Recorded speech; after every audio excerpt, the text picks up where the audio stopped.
కేసుంద్రం స్టేషన్లో అంబేద్కర్ సెంటర్లోనే జాగృతి tiffin centre పెట్టుకొని tiffin centre నడుపుతున్నాము. అలాగే నేను ఖాళీగా ఉన్న టైంలో నా స్టడీ కంటిన్యూ చేసుకునేదాన్ని.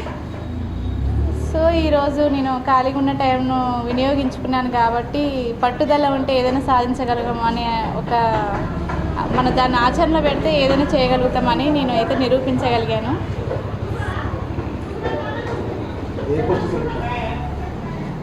జూనియర్ లెక్చరర్గా వెళ్దాం అనుకుంటున్నాను అండి.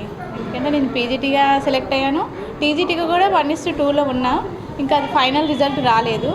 నెక్స్ట్ జూనియర్ లెక్చరర్ నిన్ననే వచ్చింది. నేను జూనియర్ లెక్చరర్గానే వెళ్దామని అనుకుంటున్నానండి. మా 2 పిల్లలండి. ఒక బాబు ఇంటర్ సెకండ్ ఇయర్ అదే కంప్లీట్ అయిపోయి మల్టీమీడియా చేస్తున్నాడు. ఇంకో చిన్న బాబు ఇంటర్ ఫస్ట్ ఇయర్ అండి. సో మా హస్బెండ్ కానీ నాకు కానీ చాలా హెల్ప్ఫుల్గా ఉండేవాళ్ళు. సో ఆయన హెల్ప్ ఉంది కాబట్టి నేను ఈరోజు ఈ 2 జాబులు సాధించగలిగాను. ఇంకా ఫర్దర్గా ఇంకేమైనా గ్రూప్స్ కూడా ప్రిపేర్ అవుదామని అనుకుంటున్నాను. కానీ ట్రై చేస్తాను, టైం ఉన్నప్పుడల్లా, ఖాళీ టైం ఉన్నప్పుడల్లా ట్రై చేస్తాను. ఎందుకంటే ఇప్పుడు మనం జూనియర్ లెక్చరర్గా వెళ్తున్నాం, అక్కడ కూడా కొన్ని బాధ్యతలు మనకు ఉంటాయి కదా, అవి నెరవేర్చుకుంటూ మనకున్న టైం వినియోగించుకుందామని నేను అనుకుంటున్నాను. సో నా చిన్నప్పటి నుంచి ఒక గోల్ అండి. అంటే నాకంటూ ఒక స్పెషలైజేషన్ ఉండాలని నా చిన్నతనం నుంచి అది ఒకటి ఉంది. సో దాన్నే నన్ను ఇంతవరకు తీసుకొచ్చిందని అనుకోవాలి. ఇంటర్ ఫస్ట్ ఇయర్లోనే మ్యారేజ్ అయిపోయింది.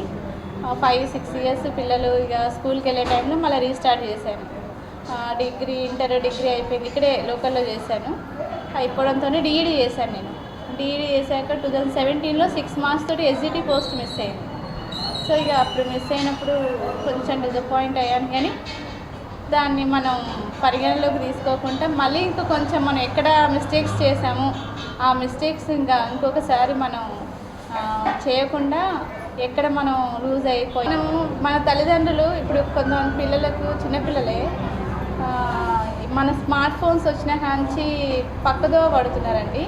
నేనైతే స్మార్ట్ ఫోన్లోనే చాలా సబ్జెక్ట్ నేర్చుకున్నాను. యూట్యూబ్ ద్వారా అయితేంది, కొన్ని ఆన్లైన్ కోర్స్ అయితేంది, ఇంట్లో ఉండి కొంచెం ఖాళీ టైం దొరికినప్పుడల్లా నేను చాలా యూజ్ చేసుకున్నాను.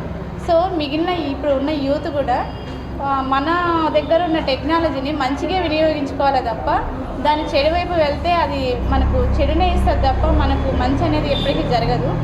సో ఇప్పుడు నేనేం చెప్తున్నానంటే, మన తల్లిదండ్రులు మన మీద ఎన్నో ఆశలు పెట్టి మనల్ని చదివిస్తున్నారు, పంపిస్తున్నారు పిల్లల్ని.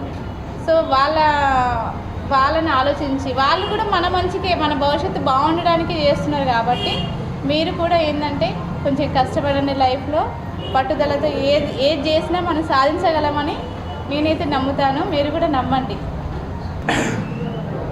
అదేనండి, ఇక మా వైఫ్ అంటే నాకు సపోర్ట్గా ఉంది. ఆమెకు నేను కూడా మంచి సపోర్ట్గా ఉండి తీసుకునే నిర్ణయాలకు నేను కూడా ఆదర్శంగా నేను ముందుకు నడిపించి అదే సరే. ఎందుకంటే ఇప్పుడు లేడీస్ అంటే వాళ్ళు నీకెందుకమ్మా ఈ చదువులు అనే రోజులలో ఆమెకు అలా కాకుండా నేను చదువుకుంటా, నేను చేస్తా, నువ్వు ఒక్కని పని చేస్తే ఏమవుతుంది, మనది ఫైనాన్షియల్గా మనం కూడా ముందుకు వెళ్ళాలి కదా, మనకిద్దరు పిల్లలు ఉన్నారు, చూద్దాం, కష్టపడతారు, నాకు కూడా ఏదన్నా ఒకటి మంచిగా ఉంటాయి, నీకు కూడా కొంచెం అంటూ నా ఫైనాన్షియల్గా నీకు కూడా కొంచెం ఎంతో అంత తోడ్పడుతుంది కదా అంటే, సరే విజయం అంటే సరే కానీ నీ ఇంట్రెస్ట్ నేను ఎందుకు కాదనాలి, సరే ముందుకెళ్ళు, నువ్వేం చేస్తావు, నువ్వు ఏ నిర్ణయం తీసుకుంటావు అని పట్టుబడి ఉంటానని చెప్పి ఆమెకు నేను వెన్నండి ప్రోత్సహించాను. నేను అది ఈ రోజులో అలా ఉంటే వైఫ్ అండ్ హస్బెండ్ అలా ఉంటేనే ఏదైనా వైఫ్ అనేది విజయాలు సాధిస్తుందండి. మనం ఆడవాళ్ళని మనం చులకన చూడకుండా వాళ్ళను బయటికి వెళ్ళని చెప్పిన వాళ్ళకు కూడా కొంచెం ఫ్రీడమ్, స్వేచ్ఛ కల్పించాలి. మనం ఆ స్కోప్ ఇస్తేనే వాళ్ళు కూడా ఇలా మనలాగా కూడా లేడీస్ కూడా కొన్ని విజయాలు సాధిస్తారు. అందులో నా వైఫ్ ఒక నిదర్శనం అండి. Thank you.